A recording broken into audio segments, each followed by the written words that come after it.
let's see if the microphone works. Yeah, seems to work. So I hopefully will not move my arms around so much because I'm not used to these kind of microphones very well. And usually I'm going to use these headset microphones, so it's a lot easier to wave around with your arms and things like that. But I'm trying to do my best. We will see how it works. So first of all, a little bit of an apology. Even though it's code motion, there's no code in my slides. Sorry about that. So I submitted a few proposals, and actually the program chair picked the one without code in this. So it's less code, more motion, hopefully. Actually, it's sort of connecting the dots, connecting the dots or the topics talk.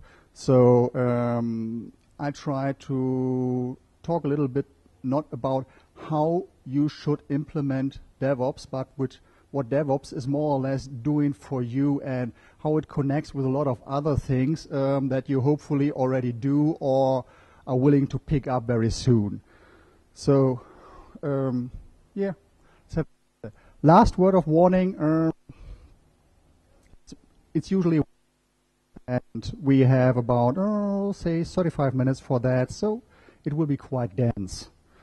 But I'll try to make it as bearable as possible. We will see. My name is Uwe Friedrichsen, and yeah, I'm around in IT for about 30 years, more than 30 years meanwhile, and I'm not going to bore you with details of my resume and so on.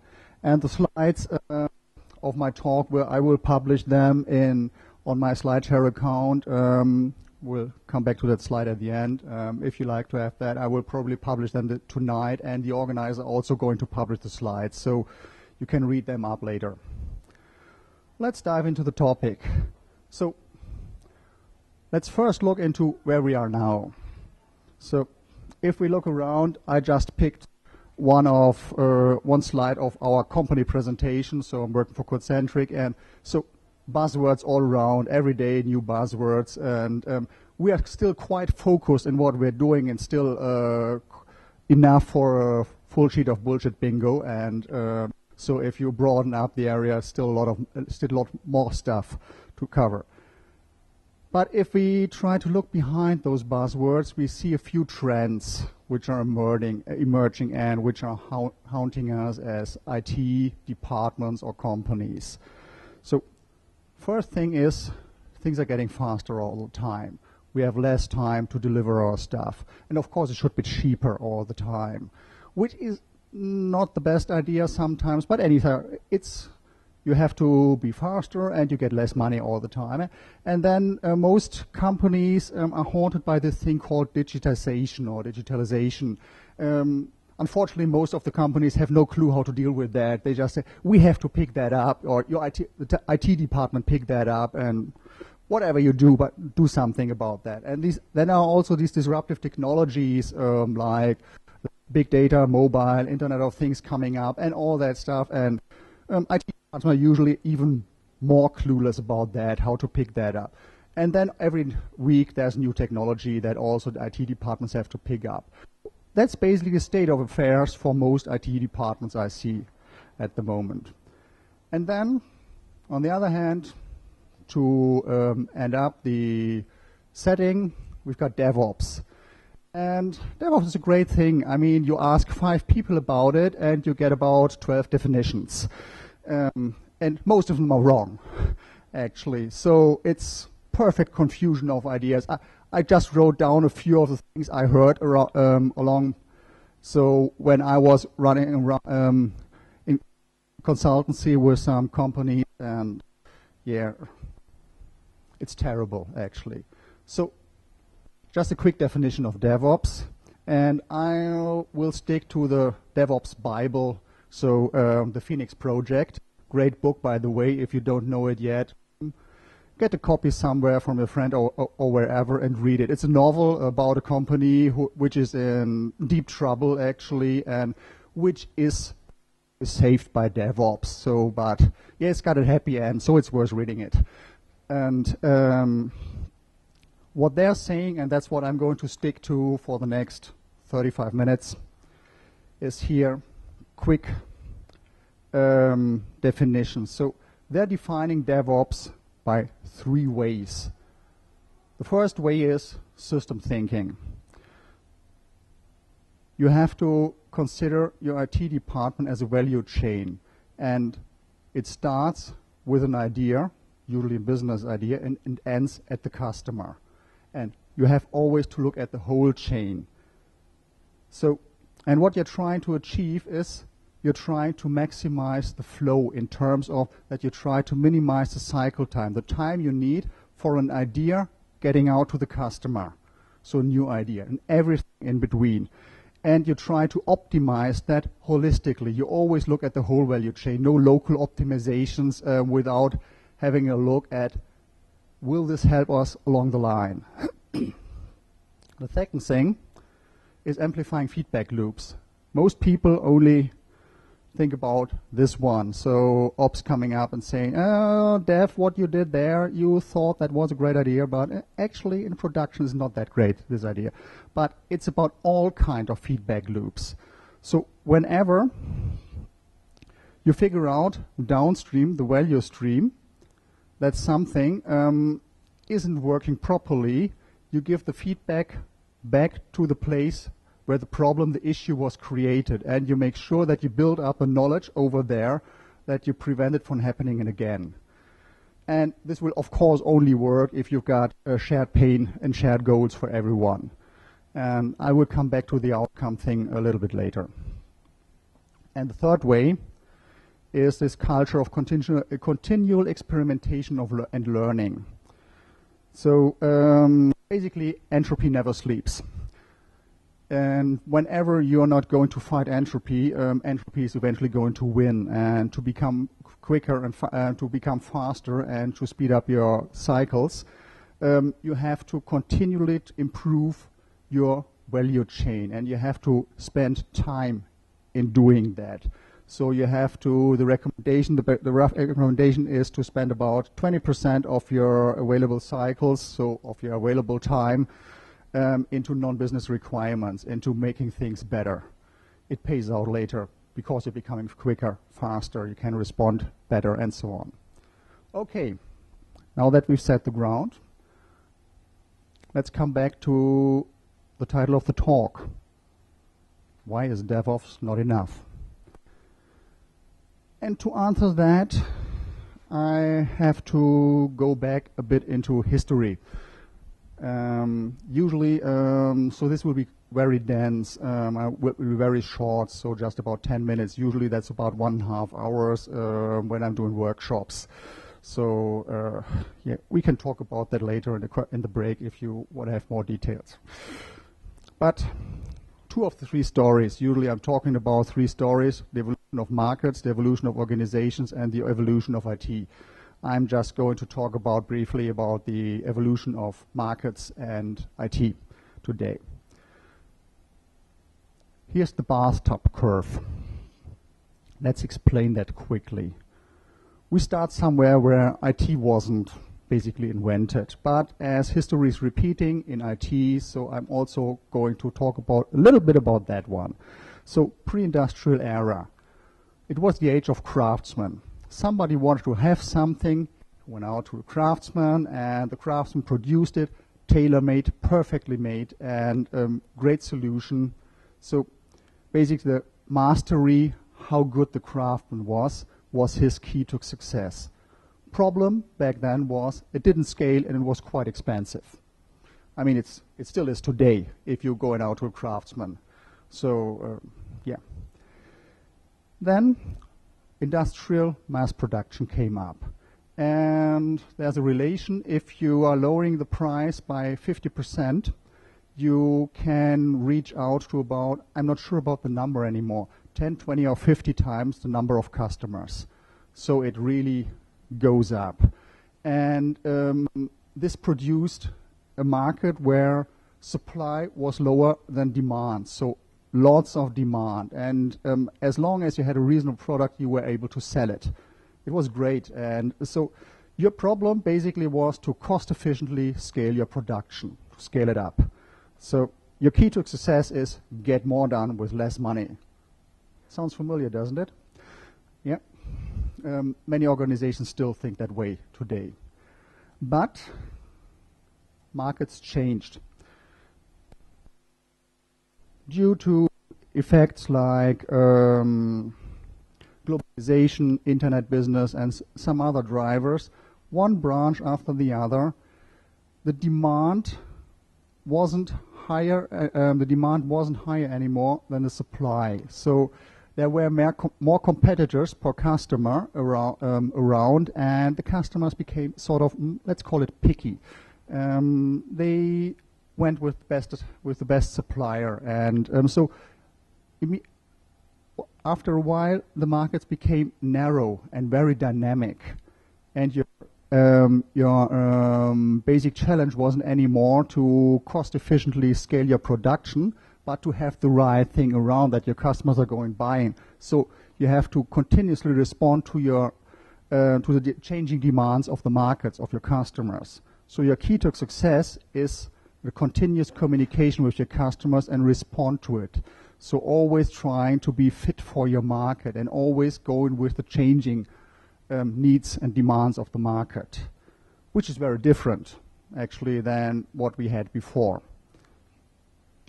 So to wrap that up, if you see the key drivers for the industrial era, cost efficiency, scalability, and the key drivers for the post-industrial era, where most of our markets today are in, cycle times, so how quick we can respond, and adaptability, they're very different.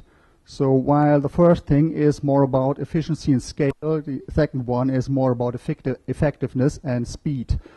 And if you've got the feeling, hey, I think we need to be there, but somehow my organization is still favoring that one, then you're in the middle of the post-industrial revolution, and that's what's going on at the moment. That's what all of us in IT is going to affect us at the moment. Because if you look into IT, it looks also similar. Let's have a curve here. I'm going to explain that. Time here and how holistically we support IT, the business from the IT side. So when we're going back in history, here in the late 50s, in the early 60s, IT became relevant for commercials business. I mean, before it was only relevant in academia. But here they started to pick that up. And yeah, I mean, the computers back then didn't have a lot of computing power. I mean, every cell phone has about 1,000 times of the computing power of the computers back then. Still, it was somehow great because they were able to produce some reports for the business department or a tiny analysis and stuff like that. And if you have in your mind that pocket calculators became available in the mid-70s, this was great. Business department wanted to have that. They didn't want to calculate all the stuff by hand anymore. There's a computer which can do that. And so we had lots of demand and not so much supply, because IT back then was in the pre-industrial area, sort of. A few craftsmen who were able to produce stuff, but this didn't scale. And so software crisis was born. I mean, software crisis is basically higher demand than supply. And IT responded to that with the idea of software engineering. Said, hey, we have to cost efficiently scale our software production. We had that back in the beginning of the 20th century. Let's repeat that. I mean, these are the core ideas at the late 60s and the early 70s, and where software engineering is based on. I mean, software engineering is more than that, but that's what it's coming from. And yeah, worked quite well. Unfortunately, the more we were able to produce in software, the higher demand became. And so after 20 years, software crisis went on, and they said, oh, there can't be a crisis for more than 20 years, so probably it's a normal state, so we call this crisis ended. But it never ended, actually. In the 80s, something changed. Because in the 80s, PC, personal computers came up, and networking came up, And somehow we were able to support more than just a few selective business functions. So do a report here, do analysis here. But we were able to connect things in the business. So we went into supporting whole business processes. And business processes are by definition complex. Business is complex. So in the terms of system theory. So we are no longer in the domain of complicated problems, solving complicated problems, but solving complex problems. And Moore's law did its job. Computers became more and more powerful. We were able to support more and more of the stuff. Internet came up. Mobile devices came up. And today, IT is more or less the business nervous system, which means there's nothing in the business anymore is coded into IT. There's no product you can launch, no process you can change, no new feature you can release without touching IT. So it's the DNA of the business today. It's no longer just a cost center, it's a lot more. And we have no clue what's going to come up, but it's not going to become easier anymore. Two more observations about that. First of all, we're up here. And many of our traditional best practices are still based on decisions made there. Unfortunately, we're solving a completely different problem today. I mean, these ideas were great to solve the problems they had back then, but they're not so good for solving these problems. And remember that curve? Here, markets became highly dynamic. At the same time as their IT became into the had the opportunity to solve complex problems. So gives us an additional twist, because the business today is very different than it was back then. So whatever we thought about here, probably not the thing anymore to use to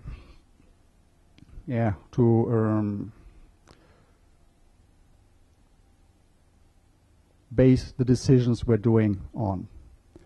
So when we look at IT, what it is today, it fulfills 4 roles basically.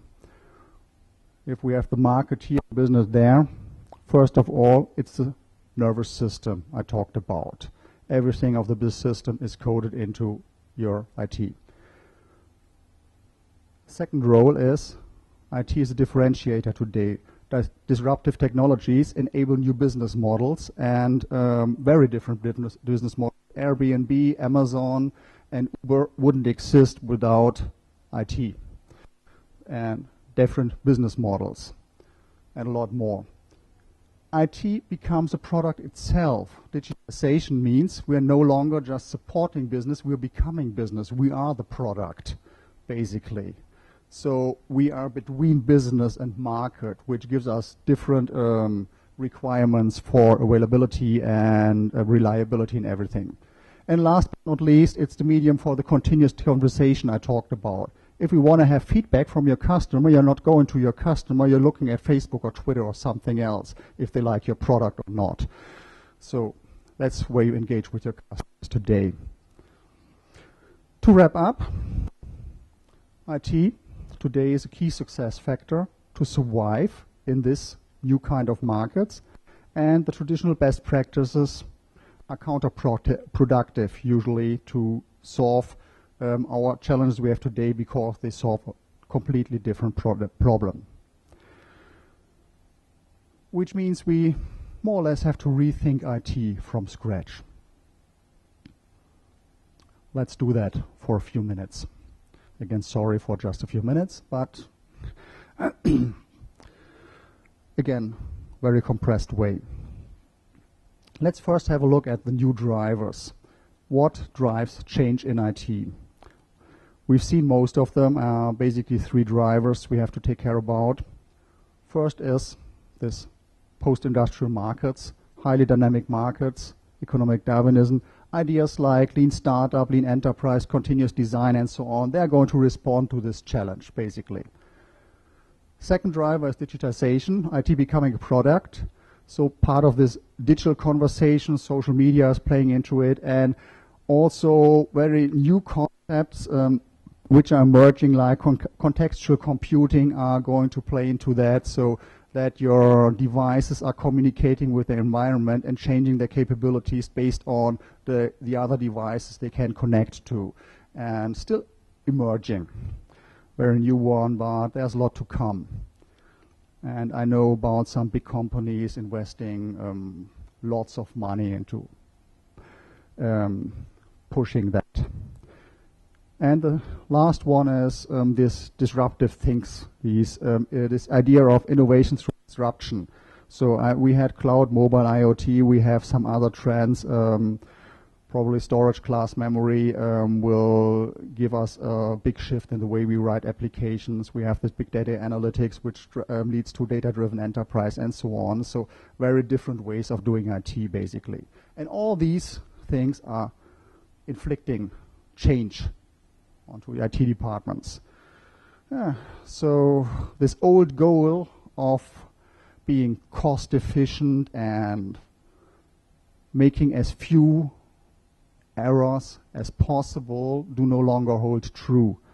What are our new goals then? So 6 goals, or actually 3 goals, 2 constraints, and one more thing. We have to be quick. We talked about that. Cycle times are key today. How quick is our new idea at the customer? And we get feedback from the customer. We need to be flexible. Whatever is important today probably is no longer important tomorrow. That's the only thing that's sure. We have to be effective. We have to care about outcome, no longer about output. In the industrial age, output was a great measure. So the goal is clear, and if we deliver enough of that, success was guaranteed because it's a slow market.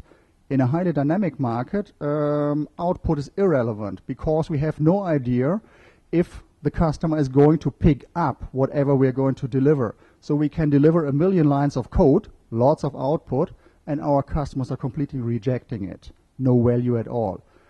But we can do a 1-line change in our code, and our customers are going to love it. So if the customers are going to love it or not, that's outcome. How much we do, that's output. Output is no longer relevant. Outcome is relevant. That's a new KPI, basically. Still, we have to be sort of efficient. We have to be scale that up. We have to deliver a lot of stuff.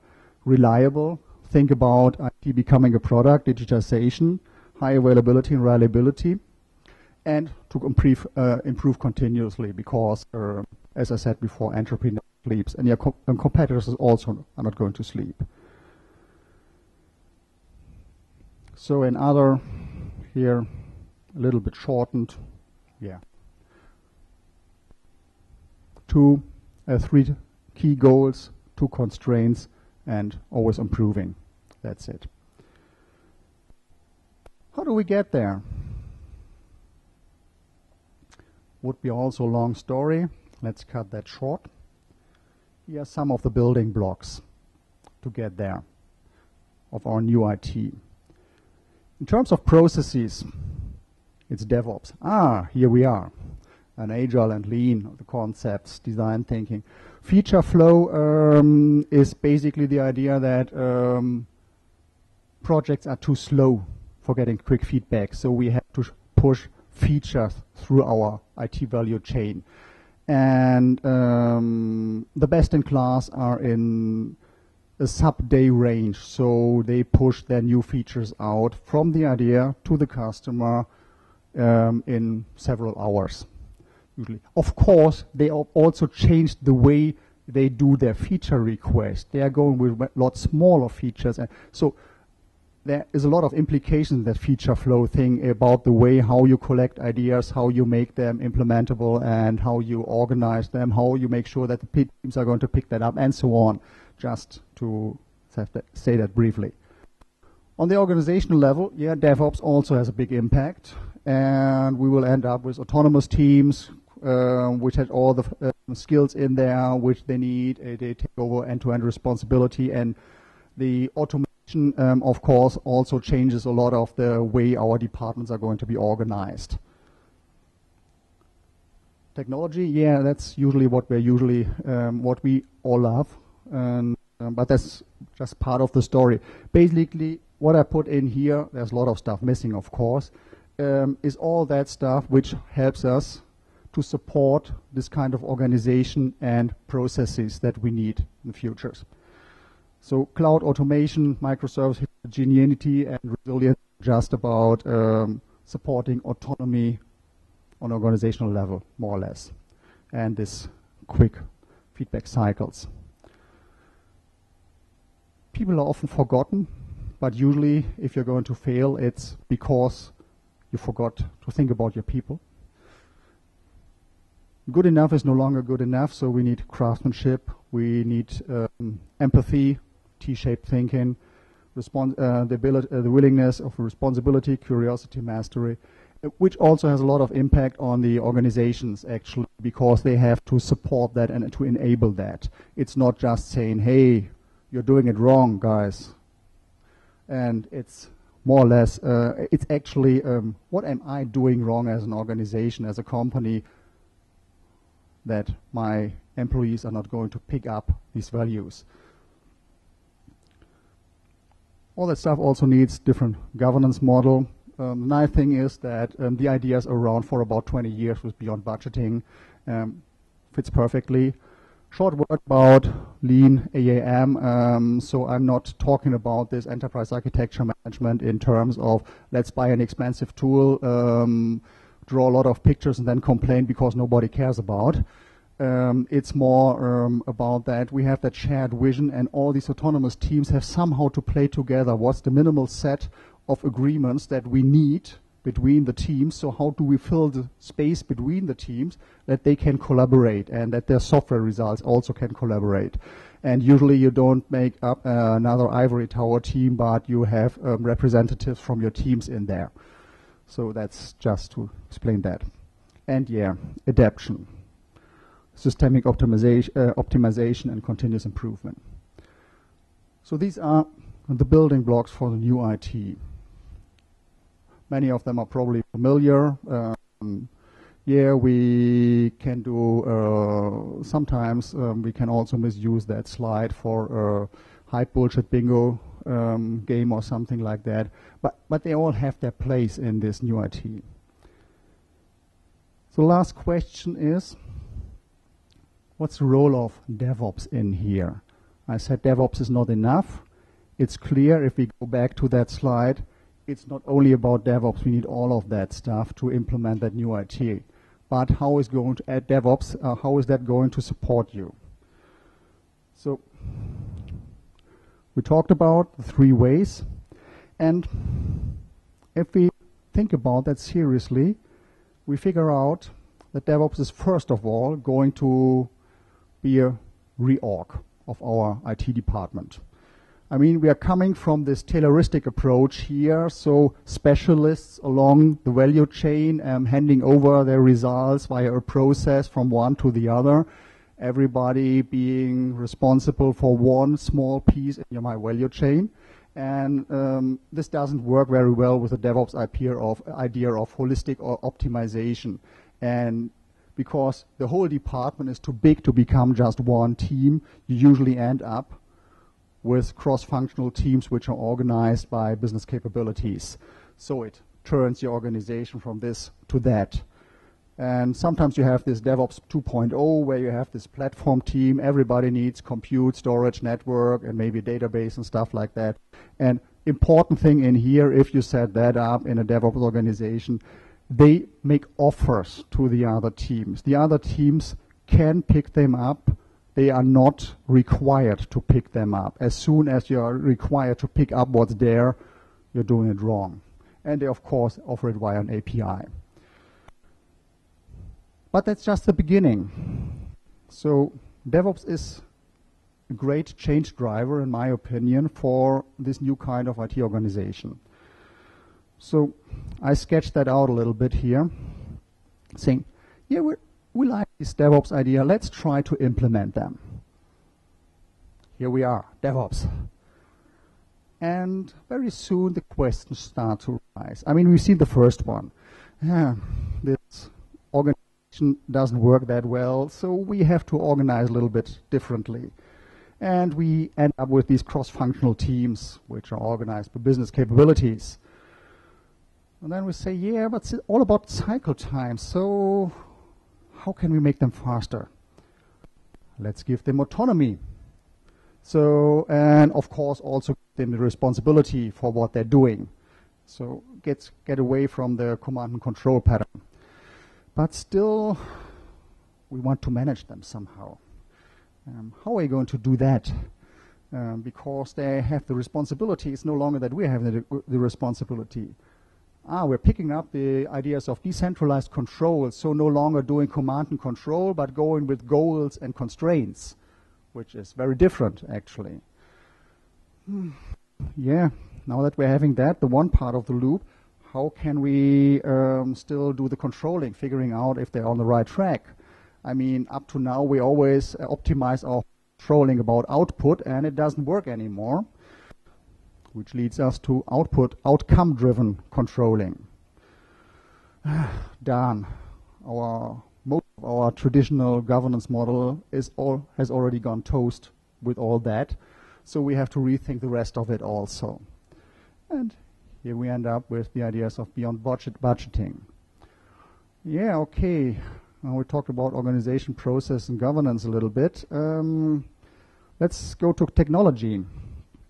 How can we support that autonomy of the teams on an architectural level? I mean, if they're all going to implement on a monolith, the only thing that we will end up with is that they're going to book all your meeting rooms all the time, because they have always to agree. If one team wants to do a change, the other team, they're not going to destroy anything of the other team, what they're doing.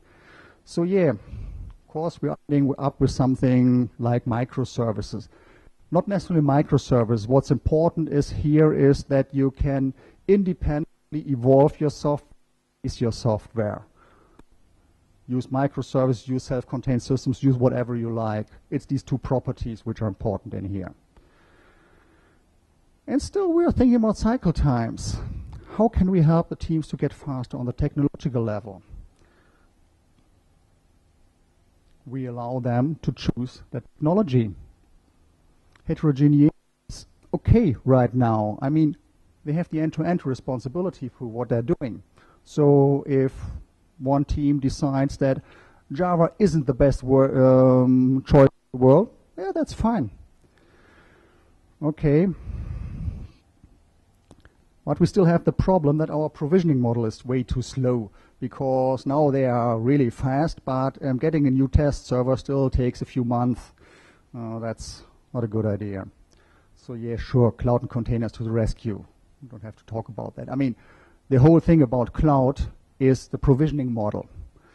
So it's so much faster and better than the traditional provisioning model for resources that it will eventually kill the old model all over. It's not about doing Amazon or Rackspace or anything like that. It's about the provisioning model. And yeah, if they're all doing this stuff so quickly and autonomously, how can we help them to keep up the speed and still delivering high quality? Yeah, sure. We need to implement continuous delivery. And all these pieces, bits and pieces, I mean, we had a few monoliths before, and now we have all these brittle pieces. And how can we guarantee the high availability? Yeah, we have to build in resilience. And managing a few monoliths in production was already a nightmare, but if we have tons of microservices on cloud infrastructure, how are we going to manage that in production? Operations automation, automatic monitoring with self-healing properties, and all we need right now. A lot of stuff. Okay, yeah. So the teams now can work smoothly and it all works, but how can we keep up the vision and make sure that the teams, whatever they produce, that collaborates with everything else? Yeah, I mentioned it before, the lean AAM we need to have. And after we have all that in place, we make sure that entropy is not going to eat that up. Continuous improvement. Luckily, that's part of the DevOps idea. But continuous improvement is hard if you just get a data point every 3 or 6 months. So we need more data points for that.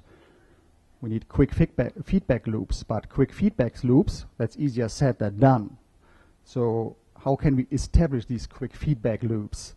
Which leads us, of course, to the feature flow, which also drives other things like continuous delivery and operational automation, because you're going to deploy that often, these new features, that you have to have lots of automation in place for making that reliable and sustainable. Yeah, now we talked about organization, about processes, about governance, about technology. How about teams? And the people involved with that. Which leads us to the idea of craftsmanship and mastery, which means for an organization that they have to understand that people need time, that they have to provide room to people to become better. The concepts are all there, 20% time, Dev Fridays, whatever you need for that. They're well known. Organizations just have to accept that that's important for sustainable success, the T department. Also, supporting T-shaped people. So ideas, being empathic, what the others are doing, understanding what others are doing. I mean, you don't need to be perfect with everything, but you have to at least understand it somehow. You need that also for cross-functional teams, because otherwise, how should they really smoothly work together without understanding the needs and the pains of the other skills in the team? So concept like transparent information flow, like apprenticeship. Go for 3 weeks into and work with someone else and try to understand what it's doing and so on.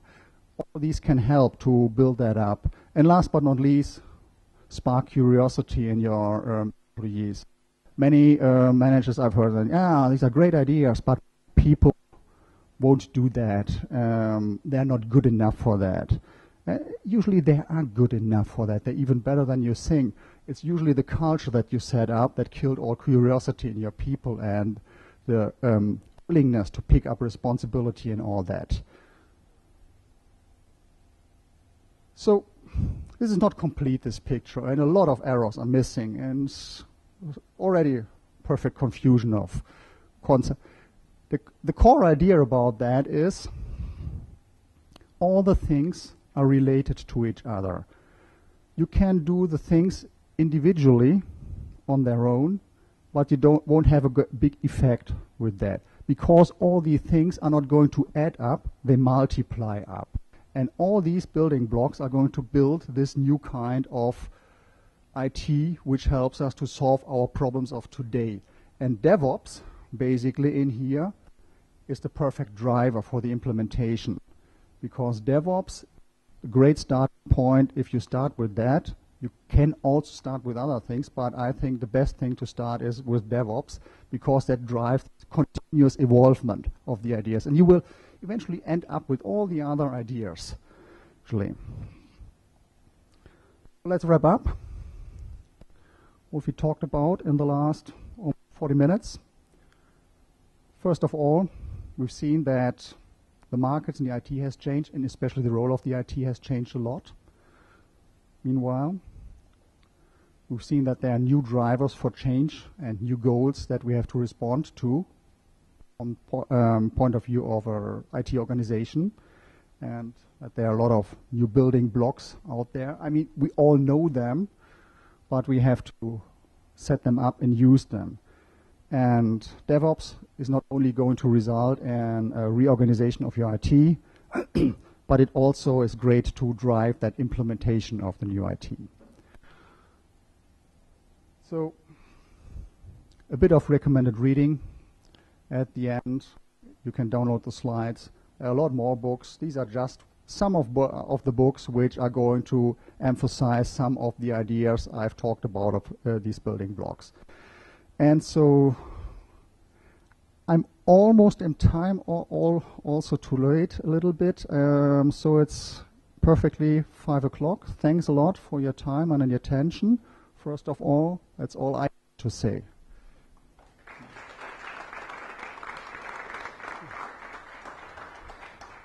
Sorry for being that dense in the talk. Maybe time for one question if there's one.